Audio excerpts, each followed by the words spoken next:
Today's episode of Socially Democratic is presented to you by Dunn Street. Dunn Street is a progressive campaign agency that specialises in campaigning and community organising. We work with non-profit and community-based organisations, trade unions, progressive businesses and social democratic parties across the globe. Dunn Street develops community engagement and organising strategies to win campaigns both big and small. Dunn Street trains engagement staff, volunteers and organisers in leadership and power building. And we help leaders craft their own public narrative that tells a story that can unite a constituency and move them to act together. And if you want to create change in your community, then hit us up at dunstreet.com.au. Today's episode is also brought to you by Maurice Blackburn Lawyers. When you need support with a legal issue, it can feel pretty daunting. And that's why for over 100 years, Maurice Blackburn has helped guide clients with their legal needs. They're here to help you when you need them the most, from workplace to medical injuries, class actions, occupational diseases and wills and estates planning. As Australia's leading plaintiff law firm, they've got the local knowledge and the national network and experience that you can count on. So to find out more, just visit mauriceblackburn.com.au. And finally, today's episode is brought to you by SwiftFox. Every moment on a campaign matters. You need the tools that you can trust, lists that are up to date, phone banks that can change minds, emails that drive donations, events that will energise the community both online and offline, and text blasts that distill your message perfectly. SwiftFox CRM is made for campaigners by campaigners. And to find out more, just go to their website, swiftfoxcrm.com, to win your next campaign. Hello and welcome to another episode of Socially Democratic, your weekly centre-left, an organising podcast which is out every Friday that dives into the progressive campaigns of the day and the people leading them from home and abroad. And on this week's episode, we're joined by Dr. Andrea Carson from the Trobe University, who's a senior lecturer in their communications department, and John Armitage from QDOS Research, who's a long-time researcher, political campaigns to the Labor Party, but he does even more work beyond that. He works for folks, friends and comrades in the movement, and even beyond that. So they're on the show today really to talk about kind of communications, media, where their place is in the way that we communicate to an audience. But then we're going to dive into what we're seeing from the next big battlefront in terms of political campaigning, and that is the referendum later in this year. So looking forward to that conversation today. And don't forget to subscribe to the podcast on Apple Podcasts, Spotify and Stitcher. And when you're done listening to the show, give us 5 stars on the app that you use. And for all the updates, follow Dunn Street on Facebook, Twitter, YouTube, Instagram, and LinkedIn. All right, let's get to today's episode.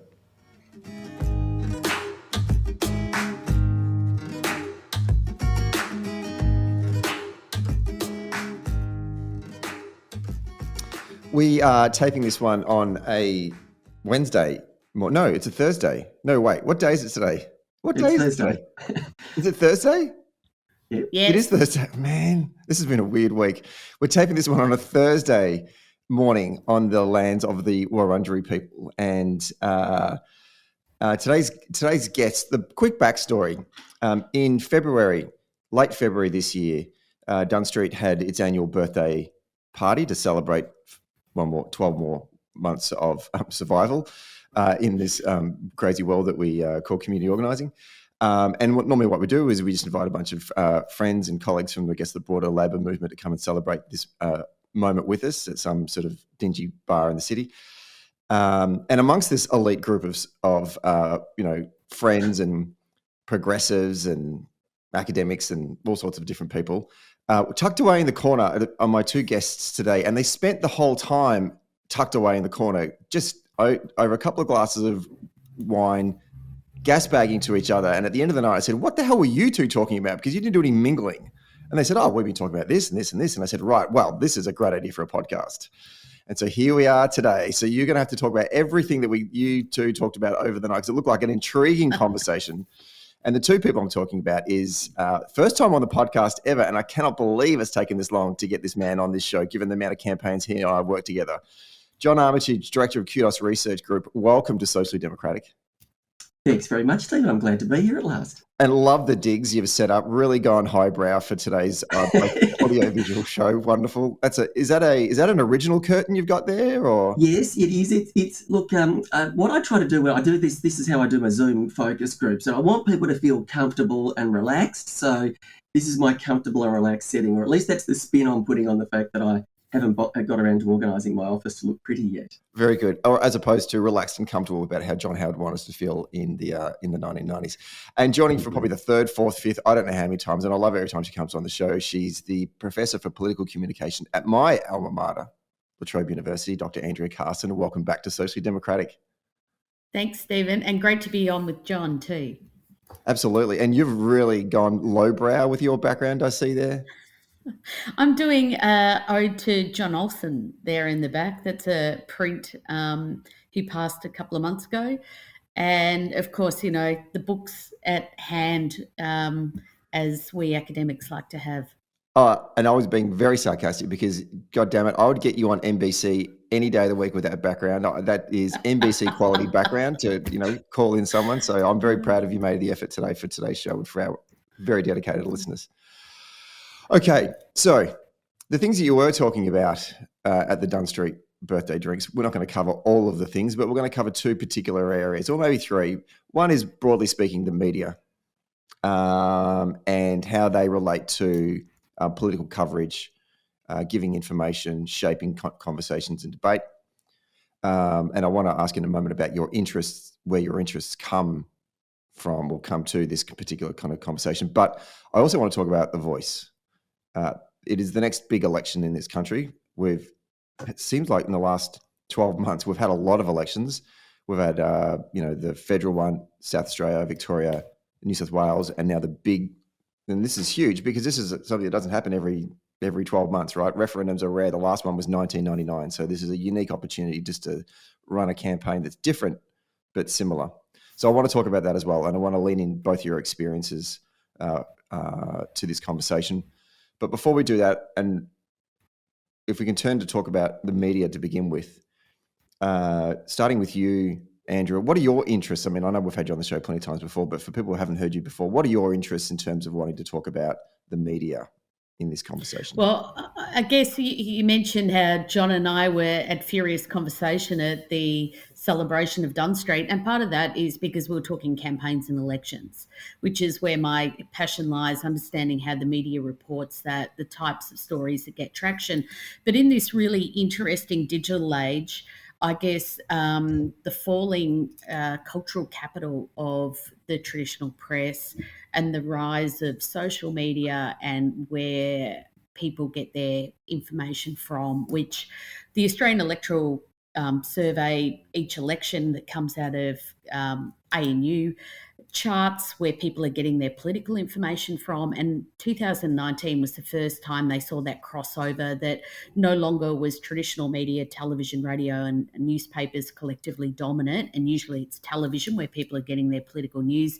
It was the internet. Now, some of that's a little bit misleading because Australians are getting news from still the traditional sites from their online iterations, but it means that it's coming straight into literally their wallets or their back pockets through their mobile phone.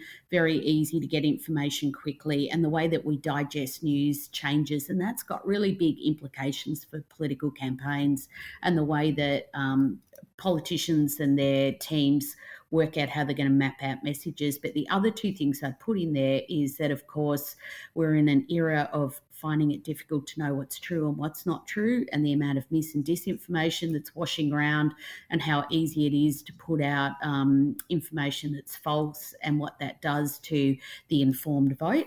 And the other aspect, I guess, which won't be relevant to the referendum, or I don't think so anyway, is early voting and the way that's really truncated political campaigns, which at the federal level are mandated for a minimum of 33 days. But if you open up early voting 2 weeks before that, then for those that aren't all that politically engaged, you've probably only got 2 weeks of really concentrated messaging to try and, as a political candidate or party, to get your message out. So it's these changing dynamics that captivates my interest in the different types of media that people are consuming. Fantastic. John Armitage, to you, what interests bring you to this conversation? As you know, Stephen, my day job is to do research and listen to ordinary people and hear the way that they're interacting with not every job, but a lot of jobs are about, we test a message, we take a message out to people in focus groups, sometimes surveys as well, and you say, how are they reacting to that? What bits are they tuning into and what bits are they not?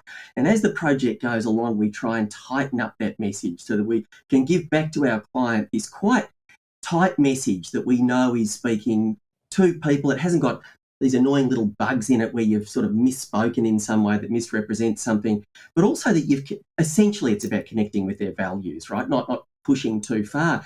And so what I tend to do is when I listen to, be it, and I reckon even years ago, I'd say politicians on both sides and media commentators, you think, we're all a bit hit and miss, we're all doing our best and we're a bit hit and miss.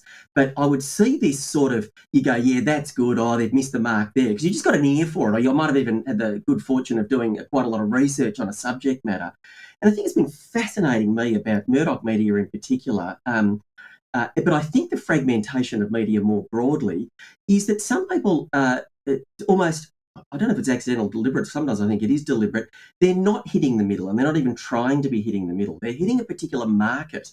And so I've been fascinated about in a sense, the Murdoch media, which I see as actually pursuing a segment of the population that isn't the centre. And then watching the Liberal Party, fair enough, the One Nation and National Party factions of the Conservative movement, good on them. They're lockstep with a lot of the Sky After Dark sort of stuff. But what's the Liberal Party going into that space for? I've been sort of fascinated by that. I'll just give you another little bit of information I got just off someone who was working on the last New South Wales campaign. They were doing survey work on, have you seen the Labor and the Liberal Party's ads on ads? And they'd show people the ad and, have you seen it? 70% of people had seen neither. I can tell you, on the first big campaign I worked on for Braxy in 99 in Victoria, we could have an opinion I was concerned about in a poll on Saturday. We would bomb an ad out and drop $1 million on an ad Sunday, Monday, Tuesday, Wednesday. By Thursday in focus groups, I've got people having a different perspective on that issue. Today, you can drop your millions of bucks and I don't see that change happening. I actually think, stick with your business, Stephen. I think, knocking on doors, talking to people is going to be proportionately a bigger and bigger influence. And I think there's some good and bad things about that. But anyway, that's what fascinates me is this, I suppose, sort of different influence and probably shrinking, as you were saying, Andrea, influence of media and media views on, public opinion, in particular about political issues. Can I jump in there for a sec? Yeah, absolutely. Andrew, go for it. Yeah, so something that resonates there with me of what John just said is that you can people aren't seeing the ads, and I presume you're talking about television ads there, because increasingly we're seeing that money translate over to ad spend on Facebook, which is still, of all the social media sites that Australians consume, that's still the most popular, although it's getting a real challenge from TikTok and also the co-owned Instagram, where the younger people tend to go. And you can spend minimal amounts of money really on those sites and be quite effective because you can be so targeted. And John, when you were talking about the way that you hone messages, one of the things Trump did in 2016 with Cambridge Analytica was that A/B testing, just putting out literally millions of messages targeted on social media, changing headlines, changing pictures, changing captions, and just seeing which one got the greatest engagement and just doing that real-time testing and then taking that message and doing it to even larger groups. So I think all the techniques are the same. It's just where this space is happening and the ways the use of social media to do that at lower cost has transformed some of the political campaigning. It is an interesting point, though, and you're right, Andrea, and I can't speak to the 2022 election cycle and what the ad spend was on mainstream network television, but I can speak to the 2018 Victorian cycle, and it still was, I won't quote the figure, but it was still a shitload of money. It was more money than it was going on to digital. And I was astounded, given that I'm always scraping for more money to, hire more field organisers and put into the field program, where I have evidence that shows how many votes it shifts from a conversation. Yet we are still dropping millions of dollars on TV advertising. Now I think it's kind of like people can't let go of the rope. It's like we've always done this, and if we stop doing this, we're going to lose. Whereas to your point, But yeah, it is Stephen, you would incredibly know this effective. too. With your work in the US, Australia's probably, I think, at least one or two election cycles behind the trends of the US, and I'd probably say more like two. So if that was occurring in 2016 in the US, let's watch the next election cycle and just this movement over to the digital ad spend. I mean, we did see ALP in particular at the federal level spending a lot on Facebook, millions of dollars, probably not the same level as legacy media, but I think we're in that transition point where it will swap over. Yeah, and I think I agree. And I should also point out, yes, a lot of money has been spent on digital advertising as well, millions of dollars. And we may see in the next 2 or 3 cycles that flip where there's less money going to TV advertising and more onto Facebook, YouTube, that kind of stuff. And I hope that is. Well, there's even another layer there, though, I think, is that, I mean, an advertiser recently said to me that advertising is like the poor tax, right? Because if I'm on my phone, and people might play games on their phone or whatever, and you can watch an ad to get a reward, or you can, but you don't have to watch that ad. I mean, so many ads come onto my phone and the sound's down, and I just don't look at them while they're on.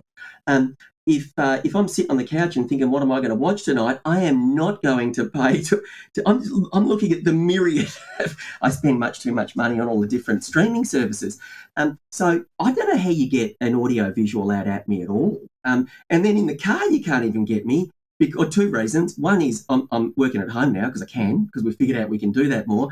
And the other one is I'm listening to the ABC anyway. So, I mean, you're still going to get people on radio, but I suspect there's going to be seen in 50 years' time. We'll look back at this odd era when people could buy political influence without arms and legs.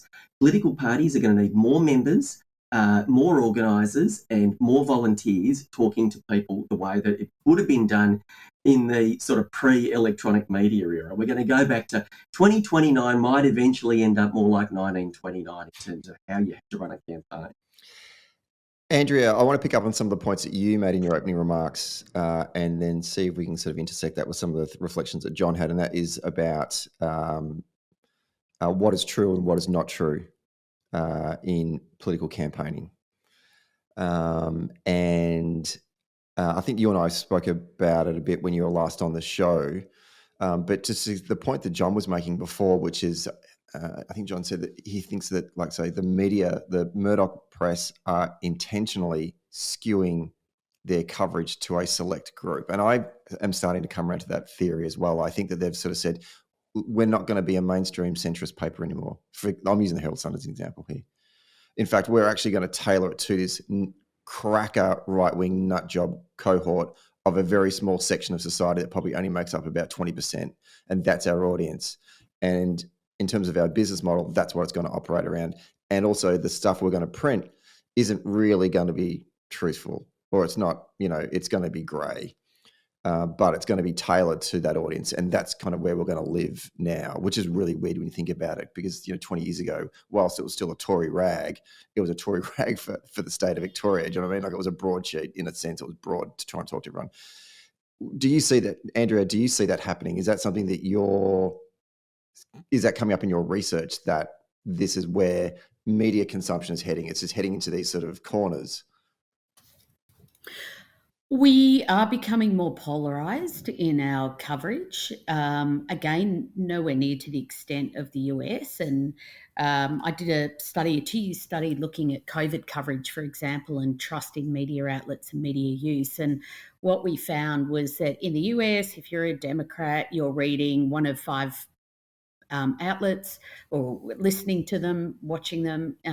If you're a Republican, you're looking at these outlets, and there's hardly any cross-pollination. It's like 2 humps of a camel, if you graph it up. If you're looking at Australia, we still have a relatively mixed media diet. So in a week, people might be getting information from Facebook, maybe something from their news media stable, something from News Corp, bit of the ABC. So we're seeing a bit more cross-pollination, which I think is good. It means we've got a bit more pluralism going on and the opportunity to hear different perspectives. But as the pandemic went on and we saw the consensual public sphere become more dissensual, and we saw the states pulling apart and more dissenting voices about the public policy direction, we also saw some of that polarising pattern that you see in the US going on with media consumption. Not saying it's as dire as that, but we have the potential for it. And as you just spoke to, Stephen, you think the Herald Sun's pulling off in a more right-wing direction. Some would say the Guardian's taken the left-wing position in its coverage, and so we're starting to see that agenda setting that comes from a political perspective.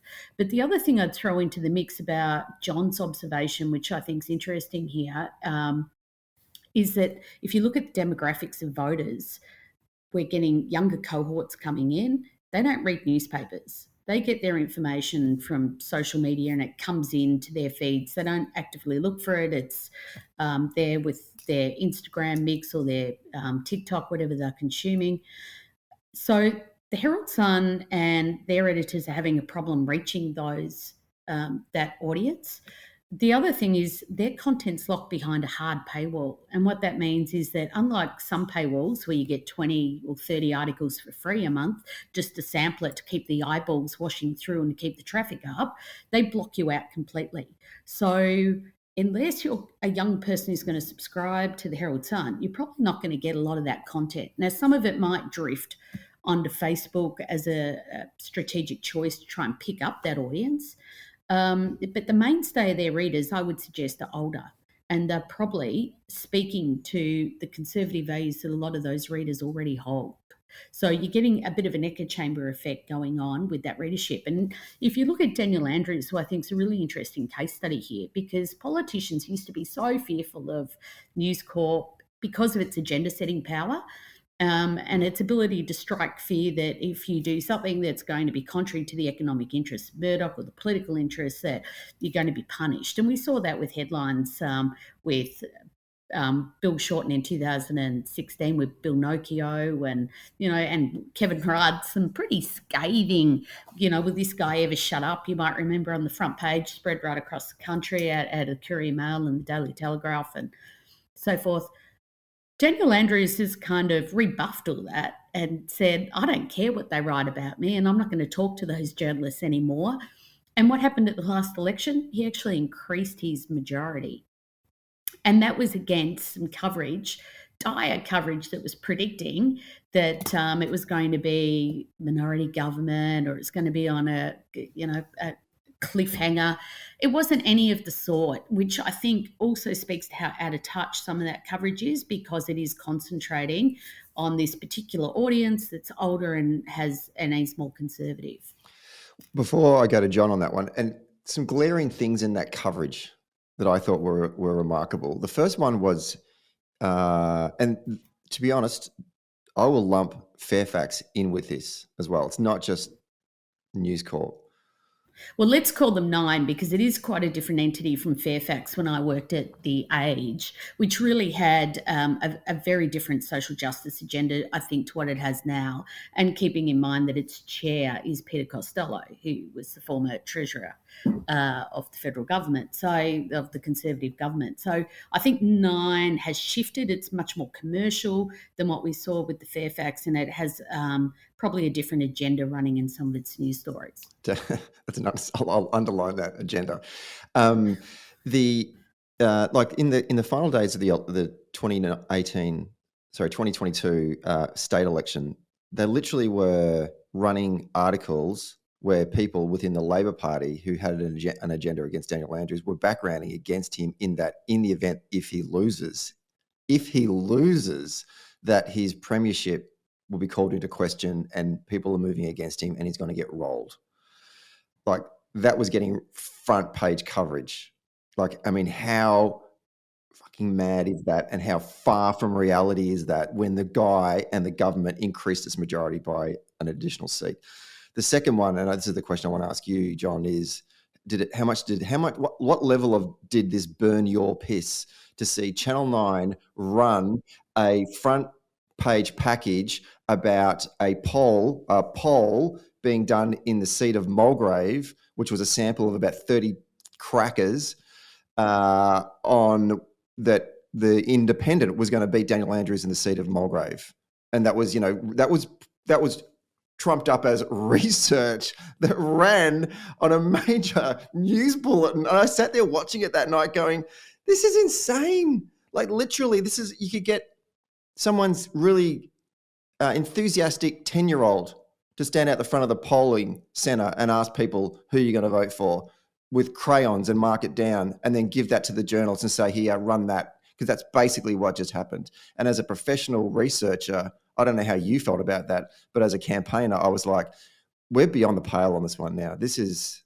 We're done. Like, just pack it up. Journalists, just stop doing it. Go home. Just pack the whole show up, because this is ridiculous. Well, for me, I'm really torn about this stuff in some ways, because, there's a rare thing, or it used to be rare, this rare thing you can get in politics is this very beautiful gift, and they don't come along that often, but you do get them sometimes. And that is a spectacularly deluded opponent. And you should never waste such a rare gift. It doesn't happen very often, although it does seem to be reasonably common these days in the, I'm sort of thinking Victoria, Western Australia, South Australia, anyway, perhaps even nationally. So we're getting a bit of it. And so that's sort of good. So what I actually quite like to hear stuff that is completely away from where I know the centre to be. It makes me happy. So I was going into that last state election based on all the stuff I'd seen and done, thinking, I didn't know we were going to do quite as well as we did, but I didn't for a minute think that Daniel Andrews wasn't going to be returned. There just was, I'm talking to ordinary people about sometimes things as ordinary as recycling. Now, if I'm doing that in the midst of an unpopular government, state or federal, people just start slagging off at them. It's like the thing you do. I'm not hearing any of that. And so I was very confident that Daniel was fine. And the idea he was going to lose his seat was just sort of like this little silly fantasy of the right. And I love to see our opponents having a silly fantasy. I think it's a really interesting thing about the role of the right-wing media here, right? I reckon as little as a few years ago, I would have regarded Liberal, One Nation, National, Murdoch media as the four horsemen of the conservative apocalypse, sort of all with the same agenda, right? They're all pushing towards, try and get this sort of far-right utopia to come along. I've shifted my view about that. I think the other three are effectively the parties are factions of a single movement. But Murdoch media is specifically motivated by, and I'm actually looking at what they're putting out there, and I'm thinking, why would you say that? And we might talk about this later on The Voice. I have specifically gone to far north Queensland and specifically recruited rednecks and specifically asked them. So we get that sort of work sometimes, right, where you talk to that small proportion of people that is the far right. Look, they're not tiny. They're entitled to their view. They've got a political view. That's not mine, but, they exist and they have a view, and it's interesting to talk to them sometimes. Challenging, but interesting. And I'm looking at a lot of the stuff that they're saying in Victoria, and I'm thinking, yeah, I reckon in this state, there's maybe 5 or 7% of people that are lapping that up. So why do you pitch that out? Well, it is basically a financial model. Like, if you are a racist, homophobic, perhaps some sort of Christian fundamentalist freaking out about lesbians and atheists and trans people all over the place, this is a pretty unpleasant world for you. And if you are pining for a return of the 1950s white male privilege, well, it can all be yours. Just subscribe to Foxtel and $39.99 a month and tune in to Sky After Dark every day, and here it is for you. So suddenly then I'm looking at a lot of this far-right stuff coming into formerly mainstream media and going, now I see the motivation. And I think that, I realize I'm drifting a bit from the question, but I see the fascinating thing that's happened here. I actually don't think this is irrational. For the One Nation gets about 5%, National Party gets about 5%. For them, that sort of Sky After Dark, Herald Sun, at least in its political coverage, and Australian newspaper, that these sort of weird organisations are pitching to those respective fives. Those two parties should merge, by the way, and be a single proposition. But that makes sense. But why would the Liberal Party I mean, if I was a smart Liberal Party would not let a single member of their party be going on to Sky After Dark. They are just looking like nutbags, talking to those nutbags.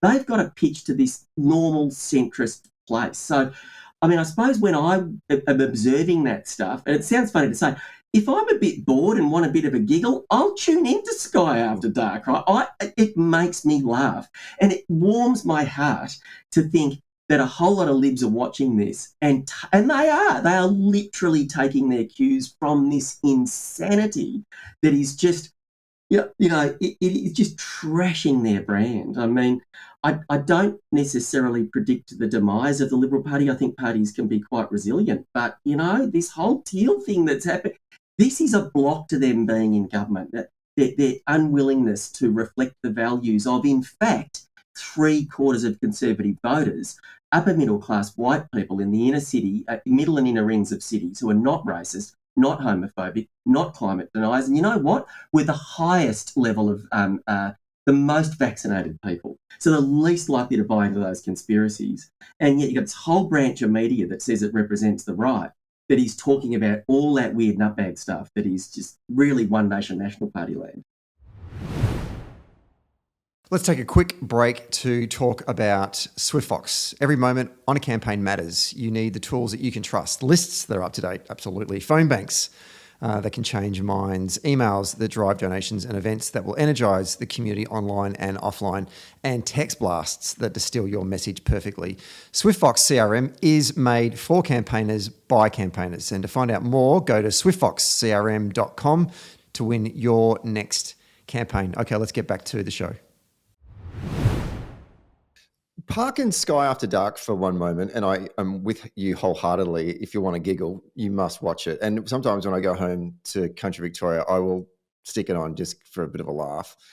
But broadly speaking, what should be the centrist element of mainstream media?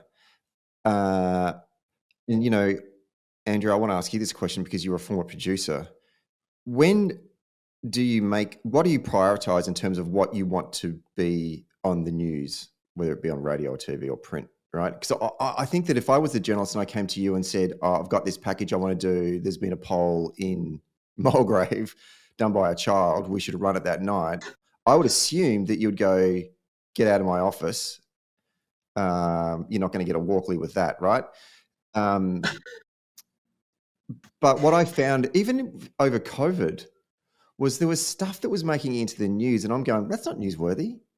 Or that only makes up that opinion would make up 0.00001% of the population. The fact that all those right-wing nut jobs are still marching up and down Burke Street on a Saturday afternoon, and there's only about 25 of them, and they get a whole police escort. I don't understand why that's still happening, right? If I was the police, I'd say there's not enough of you. Do it in your backyard, right? But I know we're a democracy and all that, but I mean, some of this stuff just shouldn't be on the news. The health stunt are still running the friggin' bike accident with Daniel Andrews' wife. Like, stop.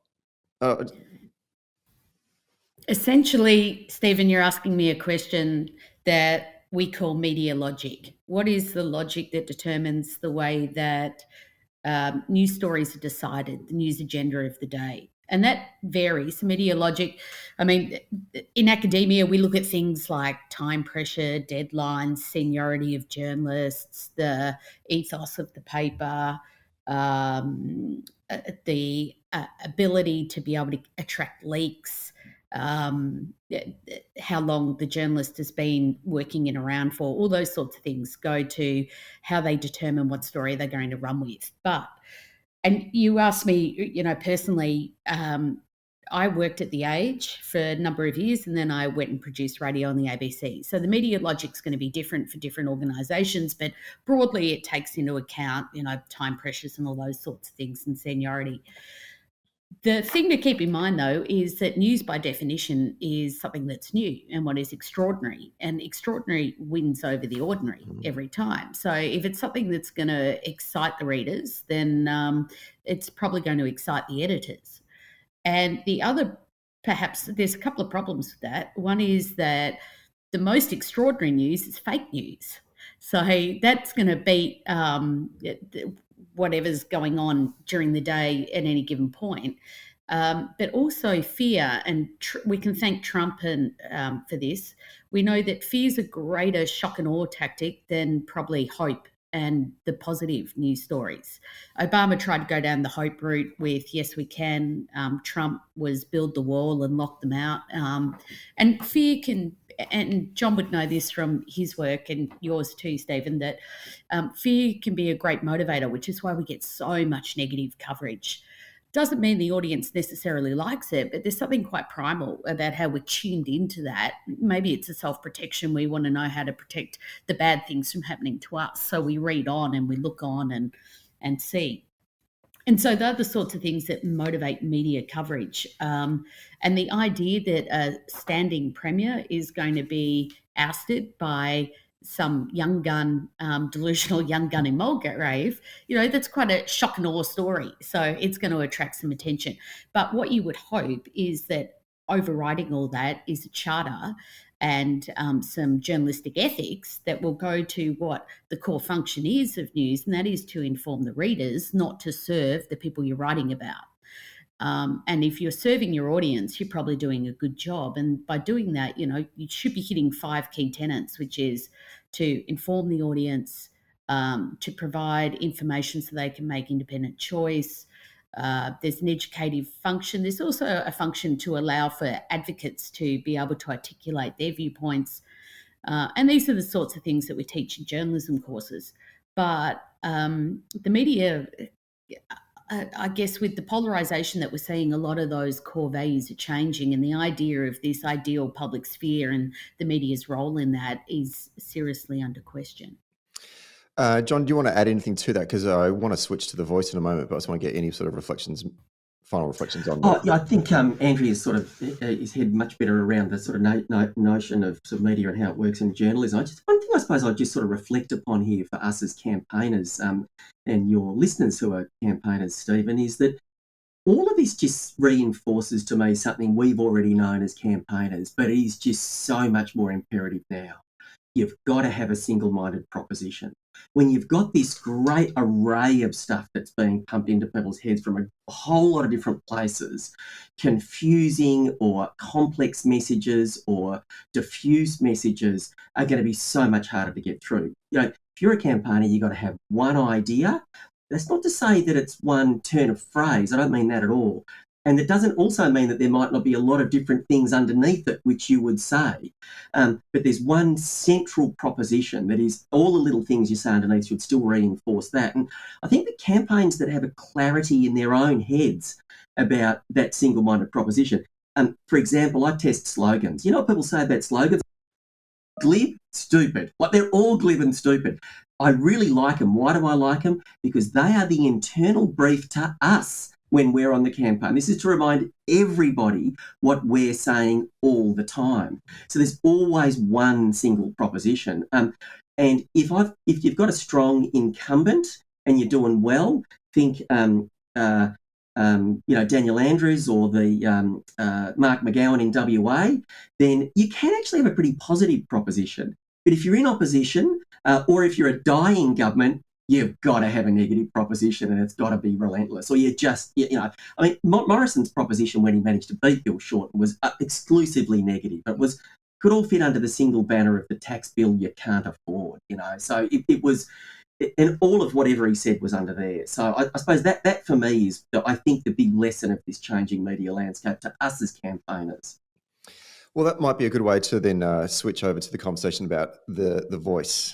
The referendum that we're going to be having in the second half of the year. I don't think we've got a date yet, have we? It's sort of no. I think so. No. Sort of. I was hoping you'd tell me when you think it's going to be. It surprises me that we don't have a date. There's another issue I've got with it.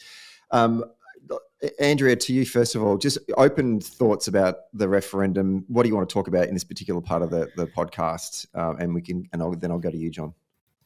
Well, I'm fascinated to hear John's thoughts on that core idea of what's going to resonate for the Yes campaign of The Voice, because I think it's probably simpler and easier to have a core idea for the No campaign than it is for the Yes. And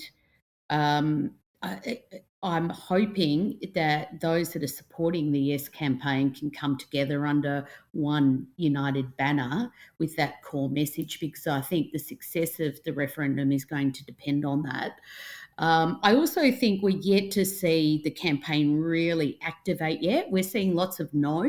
We're not seeing much of the yes yet. I'm hearing from insiders that the Yes campaign's all ready to go, and when it kicks off, it'll kick off with a bang. But it's mainly the no sort of ads and things that we're seeing trickle out at the moment. But I'm keen to hear what John might be hearing on the ground about how Australians think about this. Mr. Armitage? Yeah, I'd love to get into it. I did a really big and interesting project about this, but just to get onto your question about the date, in the olden days when we used to be able to pick dates for state elections before, and I think it's probably a good reform to have a fixed date, Roland Lindell, State Secretary, when I was just starting out in this game, I said to him, what about the date? He said, there's a really simple rule. Actually, I think it was David White that said this to me in the same meeting, the minister in the Kane-Kearney government. He said, I said, when do you call an election? When you can win. And I reckon in the absence, probably from Albo's point of view, in the absence of seeing the clarity of the Yes message, he is waiting to see that clarity. This would be my guess. I haven't spoken to him or his people about it, but I reckon that they're waiting for clarity. And when they see clarity and they can see a strong proposition, then they'll go, right, we're ready to go. So I think they're probably waiting on the Yes case to coalesce around a single-minded proposition, which is what I meant about one message. Yeah, and if I could just sort of drift away a sec from the fascinating discussion about what's going to happen and what might and how people might express things and why. Again, a lot of comrades will be listening, Stephen, and so I wanted to sort of impart what I'm seeing as a really beautiful single-minded proposition on the Voice. If I've only got half a sentence, we all know that if we listen to the people that we make policies about, be they disabled people, older people, country people, listening to them will get better policy and law-making outcomes. That is the single idea at the core of this, right? When we listen, we will make better laws and policies. And underpinning that, this is really important. This is why I'm very confident we're going to win this, right? Underpinning that is that Australians want better policy and outcomes for First Nations people. We, without sort of, having a collective sense of guilt about it, there is a widespread acceptance in contemporary Australia, a section of the community aside, but 70% of people completely understand that as a society, as a country, as a community, we have let First Nations people down for 230 years, that they've been getting the rough end of the stick, and that's wrong. And so the notion that we must be trying to do something to improve that, I think, is fairly universally accepted. And then, and the reason I say that, and it's come up in Qual and Quant, but there was this fella, I wouldn't say he's overly sophisticated about these sort of things. He had a sort of, like most Australians, a generally positive view towards First Nations people. Didn't know much about this Voice thing. By the way, most people don't, so he wasn't Robinson Crusoe in that. But he just really wasn't quite sure about it. Probably not quite sure about it on the basis of this simple equality idea. I'll reflect on equity in a second, but this equality idea that would you give one group of people a pathway for access to democracy that you wouldn't give others? And then we just read this simple message out to him that exactly what I started off with, when you're making laws and policies about a group of people, if you listen to them, you do a better job. And it's just the penny just dropped, and he goes, oh yeah, of course. Fascinating thing about that message, didn't mention First Nation people at all. Actually used examples like young people, people with disabilities, people living in the country. So that's the beautiful idea that sits there. Another thing I'd say, which I think I don't think we need to talk about this much necessarily, but it's a really fascinating thing that's going on in people's heads. Australians believe in equality. Well, you know what? Dictionary definition of equality, that's actually not quite correct. Australians believe in equity. So no Australian's going to say, oh, hang on a minute, that kid in a wheelchair next door got $2,000 from the government to get him a new wheelchair. Where's my kid's wheelchair? It'd be ridiculous, right? We all believe in a level playing field. So the notion that Aboriginal people have been excluded from, even without even using those words, that somehow they've just been left out of our democracy, don't seem to have been given a fair go. And then what's the big ask? Oh, and again, simple answer. I never forget this one woman who summed up so many other people's conversations in focus groups. Oh, well, I mean, they just want us to listen, do they? Oh, that seems pretty reasonable. So, and then I won't name who it was because it was at a sort of private party thing. I was talking to a leading light in the Liberal Party who said to me the other night, and he said to me that, it's going to go down because they want to include advice to the executive. I'm pretty sure most people don't know what the executive is. I know it's a cornerstone function of the way the Westminster system works. I don't know what the Westminster system either is. People have got an instinct for values, and that's why values-based messages work. So I think that they're off on this weird sort of, I know you're saying, Andrew, I'm sure you're right about more no messages being out there, but they're weird. Like, I think the Federal Liberal Party's position is we should have local voices and state voices, but not a national one. Where's the unifying proposition here, right? And I'm sorry to keep ranting on, but the other thing that's fascinating, that the right, that single-minded proposition, I'll never get away from this, it's so important. And you've got to have a message that works for three groups, two in particular, but it should work for three. Should energise your base, should persuade the centre, and a little bit of antagonisation of your opponents is a good thing too. That generates the controversy you need for a healthy discussion, right? So those three things. So you've got to have one message that does that. 70% thereabout of Australians, probably more, think that Aboriginal people, for various reasons, have been disadvantaged or left out or left behind or something like that, right? There's some problematic ways that we think about that, but that's essentially a pretty good proposition. So now bring in our belief in equity, right? Well, therefore, the notion that you might do something, right, to try and imbalance the inequity to create what Australians call equality, but what they mean by that is equity, is perfectly reasonable in relation to First Nations people. It makes sense. Now, let's have a look at the somewhere between 15 and 25% of people who don't buy into that. That's ridiculous. I'm channeling some rednecks in older male rednecks in far north Queensland here. What? You want to give them something else? They already get all this stuff that the rest of us don't get. This is racist. They get all these helps and advantages. They get all these things. Yeah, it's inequitable, all right. Not that they'd use that word. It's inequitable, all right. They're getting too much help. Right. So Barnaby Joyce and Pauline Hanson have got a pitch. They don't deserve any more. They're already getting too much. This is an elite group that gets pandered to by the wokes, and they're getting too many freebies already, and it's immoral and it's wrong. That's a core part of the no base. So Barnaby Joyce and Pauline Hanson are banging on about that.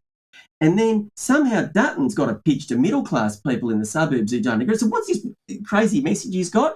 Oh, well, you might agree that we should help Aboriginal people. This is alarming to the redneck base. He thinks, what? And then he says, but this particular version of helping them isn't going to work. I mean, it's just, that is like, he is trying to straddle two diametrically opposed value sets. Just to finish up on one thing, I want to give you a bit of hope about this thing, right? I did a big poll, like lots of people. And no one knows much about The Voice. I'm talking back in January, February. They still don't know much now, by the way. Start off with a bunch of questions that I'm using to get a feel for your attitude to First Nations people. Do you generally feel friendly towards First Nations people or a little bit hostile, right? So just keep that in your head for a second. Next thing I then ask is, what's your view on The Voice? And of course, there's some don't knows, but people were, I think that I wouldn't be far off the published stuff. I would say about 55-35 in favour and a batch undecided, something to that order. I then take people, like I say, people who don't know much about the issue, take them through every conceivable argument, the best possible arguments we could think of for both sides. That's good research, right? Which I want to find out what works for us. I need to know what works for them as well. So people are now considerably better informed at the end of the survey. And I ask the question again, now what's your position? Out of a very large sample size with a margin of error of less than 2%, my variance in position has changed by less than 2%. Right, so they hear all the arguments and they don't change their view. What are the things that we use as a statistical technique called regression, but essentially what it means is, what are the things that seem to correlate to or relate to someone's view? Go back to those opening questions. Do you feel friendly towards First Nations people or not? That is like a 93% predictor. I don't need to ask you how you're going to vote on The Voice. I ask you your attitude to First Nations people. And then based on that, I got a 93% chance of predicting your view on the yes or no. So essentially, Australia now has, today, very different from even a decade ago, certainly different from 3 decades ago. Australians have a generally very positive attitude to First Nations people. I think they're going to get bombarded with all kinds of information about the voice, which is not going to change their view, and they're going to vote yes as a vote of confidence in First Nations people. That's what I'm expecting to happen later this year. And with that opening salvo from John Armitage and Andrea Carson, is there anything you want to unpack from some of the remarks that John just made there? We can dive into that. Well, there were some nuggets of gold there. I was very pessimistic about how the voice debate was going to unfold. And my viewpoint has changed on that. And the reason it has changed is for a lot of the reasons John has said. Now, he hasn't persuaded me in that second. What did persuade me is talking to non-media, non-political, non-academic friends, and yes, I still have some of those, who, when I ask them, what's your view on the voice, they say what John has just articulated, and that is that it's about the fair go and that Aboriginal people have been left out for too long. And these are people with not particularly strong political perspectives that might straddle both sides of the divide, but people that are good friends of mine and that happen to be pretty accurate with most election outcomes. So that got me thinking about the values proposition, and I do think underpinning Australian ethos is this idea of the fair go and treating people reasonably. And I think if the message coalesces around that, then the referendum's going to get up. Now, one of the things that I've been observing, and I did say there's been a lot more no coverage so far, but that's only because the no's are putting it out there. I think the yeses will start really putting it out there too soon. But what's interesting is the ad spend on Facebook, which there's not as much as you would think at the minute, but where it's being targeted is to Western Australia and Queensland. And they're probably the two states that might have a greater proportion of no views than yes. And that's where the no campaign at the moment is targeting their ad spend. So that's something that's going to be interesting to watch. The other thing is we've been tracking any voice-related posts on Facebook since January. And there's not that much traffic going around. You know, you're looking at about 100 posts a day. And it's bouncing up and down. So I imagine that traffic's really going to start to build. The second greatest media in terms of volume poster is Sky News, which is running this basically de facto no campaign on behalf of those who have that viewpoint. The top is Close the Gap, which is a yes campaign. So that's something I'll be doing over the next 5-6 months, is really tracking how these messages go out, who the key players are, and most importantly, how Australians are receiving those messages. I'm wondering if the fact that we don't know the date has impacted the media spend or the campaign spend by both campaigns. I'm sure it has, Stephen. I mean, you'd want to hold back, wouldn't you, until you get to the pointy end when you get close to when people are going to cast their vote.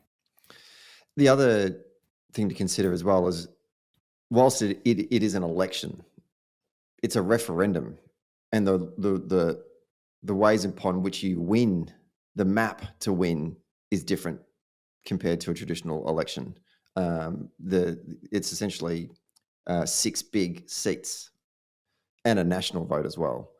And I think historically that's why it's been difficult to get referendums up unless there's been bipartisan support historically. In this case, we don't have that. Historically, that tells us that it's going to be a bigger mountain to climb. Look, I don't know my constitutional history well enough to know when has there been a referendum that has got up in which there hasn't been bipartisan support. But if it was to get up without bipartisan support, this is a real kick in the pills for the Conservative side of politics, because it's a big mountain to climb, right? And it still gets up.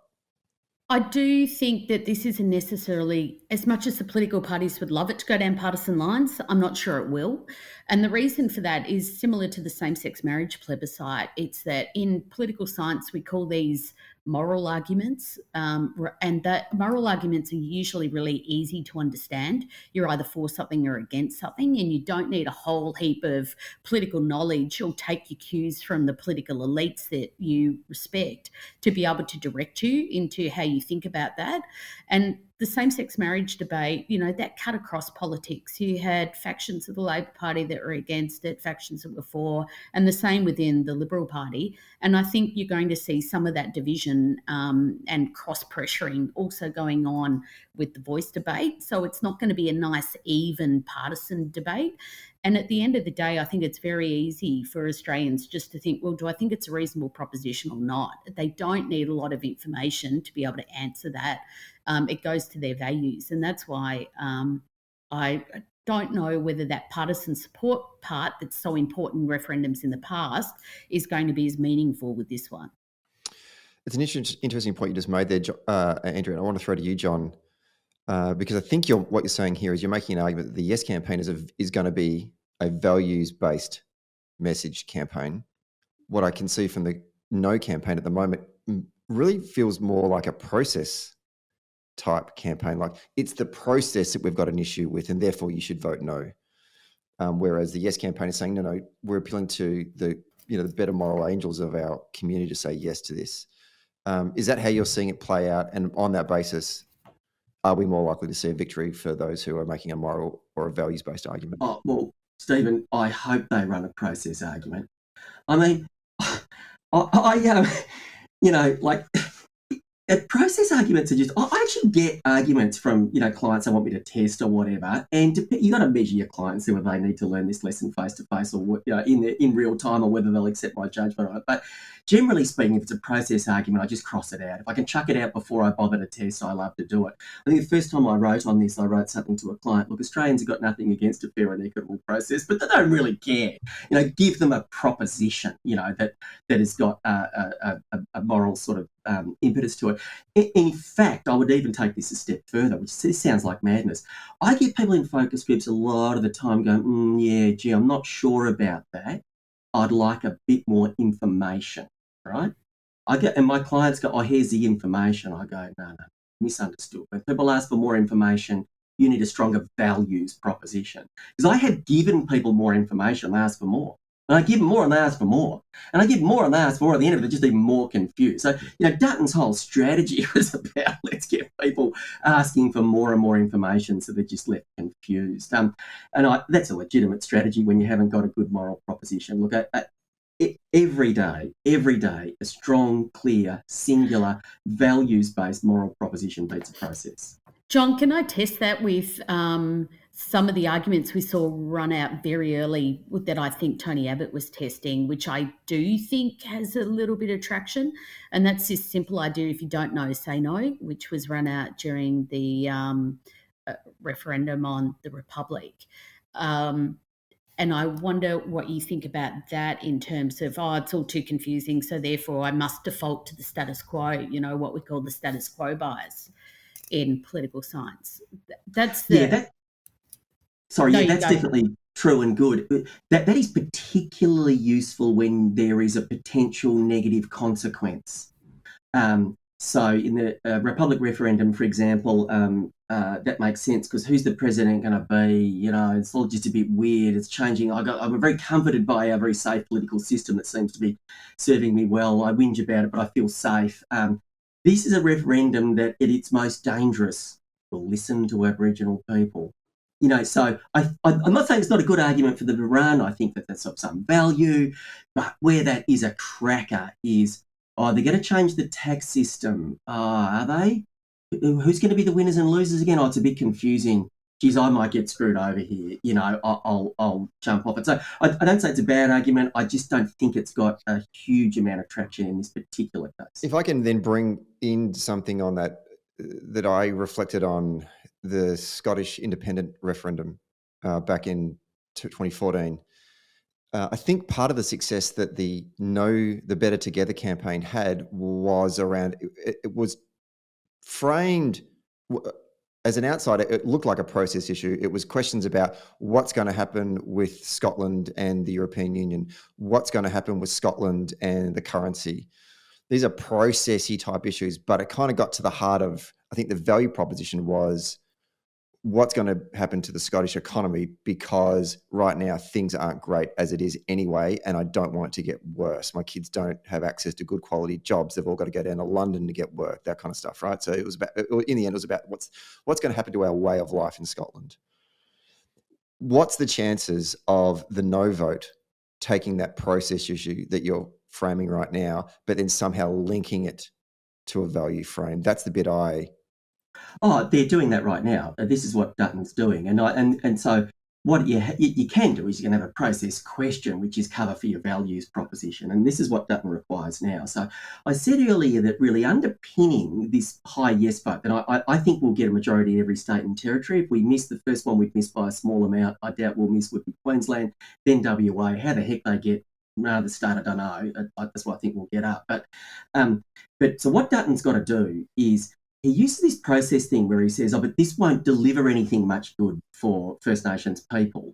And that's partly why I wanted to say our single-minded proposition is that we'll make better policies and get better outcomes when we listen to the people that we make about. So we're sort of countering that point.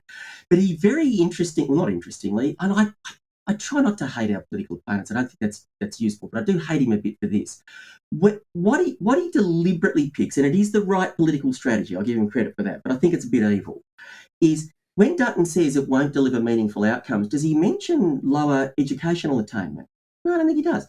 Does he mention lower younger mortality? No, I don't think he does. Does he mention sort of poorer health outcomes? No, I don't think he does. Does he mention things like racial profiling done by police? No, I don't think he does. What he mentions is any category of Aboriginal disadvantage where you can blame Aboriginal people. So he talks about problems like youth violence, right? And he talks about problems like family violence, and he talks about problems like substance abuse, because each of them we can say, here is a bad black actor. Here is the bad black man or boy that is perpetrating this bad thing. And then he can start to denigrate brand First Nations, because as I've said, the underlying positive is positivity towards blackfellas. If we can bring that down a bit, then he can get that vote down a little bit, because the only category of people that you would not believe in self-determination for, in making free choices for, is someone who's not able to, a teenager on drugs, a person who's about to be suicidal. We would appropriately not give them the right to make their own choices, because white people need to intervene to protect them. So Dutton says, I want to do something practical. What's the example he gives? Send in the federal police and the army to crack down on blackfellas. So he is trying to trash brand blackfella. The reason I think he won't succeed in this, and he's using it as a process guide to try and link back to your question, the reason he won't succeed is we've been trashing brand blackfella for all of my life, and despite that now, eventually Australians have come to the conclusion that we actually feel very positive towards First Nations people. Culture, much more so than we ever have before. And so inserting these old arguments is probably not going to persuade anyone new. Although, if you look at some of the ads that are going out with Fair Australia, which is one of the no campaigns that Jacinta Price is heading up, the senator, Indigenous senator, they're using, it reminds me of parallels actually with the mining sector, with the mining tax. Remember when they amassed $100 million to go against what should have been a very common sense proposal, and that is that the profits of mining go back to Australians rather than to these big corporates. But alas, that debate was lost, and Kevin Rudd lost his prime ministership out of it. And I see parallels there, because with the mining tax debate, they used women in their ads, and they used women who were empowered, that were able to move out of the cities, to have top jobs as engineers, and talked about the freedoms that they have in this beautiful country, in these big, well-paid jobs. And here in these ads, we're seeing often two black women coming together with the caption, "We are one together, not two divided." And so it's using, some of the aesthetics that we saw with the mining sector anti-mining tax ads that could potentially be powerful, although there is one ad with Tony Abbott leaning forward with a very Lurch-like expression that says, I think it's wrong in principle to divide Australians by race. So I do worry a bit about the values that they're putting forward there, the idea that if we do this listening exercise of adding a voice to Parliament, that we're dividing the nation. Yeah, I think that's their best argument in some ways. Australians genuinely and quite desperately, I think, I'm not just talking about blackfellas here, I think a little bit more cynical, understandably, but the rest of the country is genuinely enthusiastic about a sort of rapprochement, I suppose, a sort of coming together, an acceptance that can we have a reconciliation? Can we move past the bad old days? And so I think that the right would do well, or the No campaign would do well to try and make this into a division of black and white. And the Yes campaign wants it to be a coming together. So I think a happy, positive mood would be good. And the second thing I'd probably like to see is black and white people really enjoying each other's company. So if I'm not listening to the sound or I'm not really tuning in, I associate Yes with black and white embracing and being together. And I think for the No campaign to try and create a sense that somehow this will separate us and divide us is the exact opposite of what Australians want out of any sort of reform in this space. So I think that is a good, moral proposition for them to be trying to get into. A little bit of a problem they've got is that, of course, the hardcore base that is No, the sort of redneck base, is not an insignificant part of the Conservative voter bloc. He's pretty happy with the animosity and sort of want to keep it. So, I suppose they probably could still pitch to them by saying, this leads to even more animosity. So I think that's probably the more sensible space for them to go down. I don't think it'll work for them in the end on the basis of the numbers, but that's the good argument for them. Yes, I think you're right. One thing I have noticed from the No camp, and look, this is anecdotal. I don't consume a lot of media, to be fair, which is ironic given we're talking about this on the podcast. But what I have seen coming from the No camp in terms of doorstops or press conferences or stand-ups seems to be mostly led by Aboriginal leaders within the community that are saying no to this. Less Dutton, less Liberal MPs. On the Yes side, I've broadly seen Labor politicians, Labor non-Aboriginal politicians getting up and doing it, doing the sort of this is what we're doing, like Mark Dreyfus. Look, I love Mark Dreyfus, great AG, not a campaigner, doesn't need to be getting up in front of a press conference and talking about this campaign. At some point, the white Labor politicians need to stop talking, and we need to hand it over to Aboriginal and Torres Strait Islander leadership to run the campaign or to be the spokespeople for the campaign. There are how many Indigenous members of Parliament now at a national level, and the majority of them are on the Labor side? Yeah, heaps. Double numbers. Yeah. That if there's anyone from the caucus going to be talking from now on, it has to be it has to be them. And if it's not someone from the caucus, and we want to get, because every time I hear from Aboriginal leaders on the Yes side, what they're saying makes absolutely perfect sense. And I'm already on board, right? But if I was wavering, I'd be listening to that, to the points that John was making earlier about a values proposition. I can get on board with that, because they're basically saying all we're asking for is for us to have a bit more say in how we can help improve our lives. And when they crystallize it in that simple message, I go, yep, got it. Like, this is a no-brainer for me. I'm voting yes, right? But too often I'm seeing, white Labor politicians talk about it and get lost in the weeds, and I just like, oh no, stop, just stop. And I know it's early, like it's really early, and I think they will correct that. But that for me is a warning sign for the campaign, for the Yes campaign, that I think we're just all, really super excited non-Aboriginal Australians that want to right some wrongs of the past, and so we really want to get involved in the campaign, and we want to lead from the front. But I just think we have to sort of step aside and go, no. We need to enable others. I mean, the practice of community organising is about enabling others to achieve shared purpose, and that means we need to enable Black leadership to run this campaign and not us. 100% agree, Stephen. What's your job and my job in advancing the feminist movement in Australia? Shut up and listen to women. That's our job, right? Like it's an important job. And I just think black faces have got to be the front and centre of this campaign. And I'm sure they will. There's a lot of fabulous advocates, a lot of them in the ALP and even in the Parliament, but a lot of fabulous black leadership out there. And in the Liberal Party too. Yeah, indeed. And most of them are probably part of the Liberal Party. Mm. Yeah, and I hope we will, Stephen. I hope we'll see that, and it's important that we see that. Well, we're at our hour, so I'm going to take final reflections. And I knew that we weren't going to get through everything we wanted to talk about today, so we're probably going to have to get you back on the show as the campaign unfolds. To you, first of all, Andrea, final reflections before we wrap up. Well, it was a pretty thought-provoking conversation. I guess it's watch this space. Let's see how these campaigns reduce their arguments and become more pointed. I hope that we start to see a real uptick in the Yes campaign, and look forward to talking about it further down the track. Wonderful. And John Armitage. Yeah, on the two things that we talked about, on that sort of, the sort of far right's influence on the Liberal Party, I think the Liberal Party needs to separate itself from the National Party. I think the National Party needs to merge with One Nation. I think they need a redneck brand, which National Party and One Nation can do.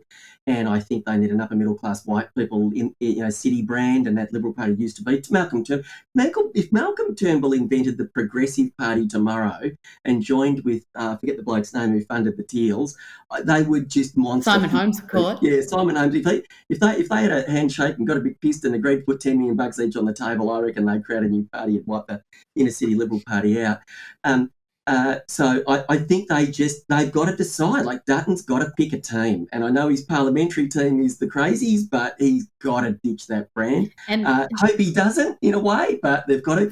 And on The Voice, yeah, I'm upbeat, I'm optimistic, I expect us to win. I think we've just got to have a happy, positive campaign, not get caught in the weeds, and we're going to do real well. Your reflection, Stephen? Every time you come on the show, Andrew, you ask me a question and I don't know what the answer is. Sorry. It's the journalist in me. I can't help it. No. My reflections. I'm hopeful for the Voice campaign, but I'm also, there's a part of me that has seen referendums not just here in Australia, because we don't have a lot of them, but also around the world. New Zealand, the cannabis referendum they had a couple of years ago, Indie ref in Scotland, Brexit, where we go into the campaign well in front and then we watch our lead get whittled away for a whole bunch of different reasons that aren't similar, but are similarities across those referendums. And I just want to make sure that we guard against that, and then we get the result by not being complacent, in the campaign. There you go. There's my reflection. John Armitage, wonderful to have you on the show. Going to have you back again in the future. Don't know why it took us so long to get you on the podcast. Always appreciate your insights. And so great to see you. So thanks for coming on today's show. Thank you very much. Lovely to be here. Andrea Carson, as always, love to have you on the show. And once again, we'll get you back on the show in the near future to talk more about some of the work that you're doing. Are you writing another book? You must be writing another book coming out soon. I've just finished one. Actually, it came out in December on the ethics of undercover reporting. So I'll have a little bit of a break and then maybe get into something else. Wonderful. You just shoot out books in your sleep. You're a phenom. Wonderful to see you both. Best of luck with all your endeavours, and we'll talk to you all soon. Pleasure. Thank you.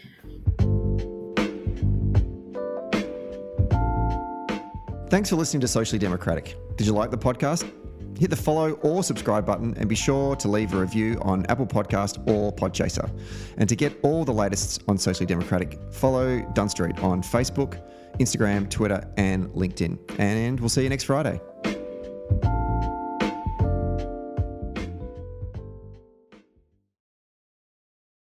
Socially Democratic was brought to you by Maurice Blackburn Lawyers. Maurice Blackburn Lawyers have spent more than a century paving the hard path to justice for everyday Australians.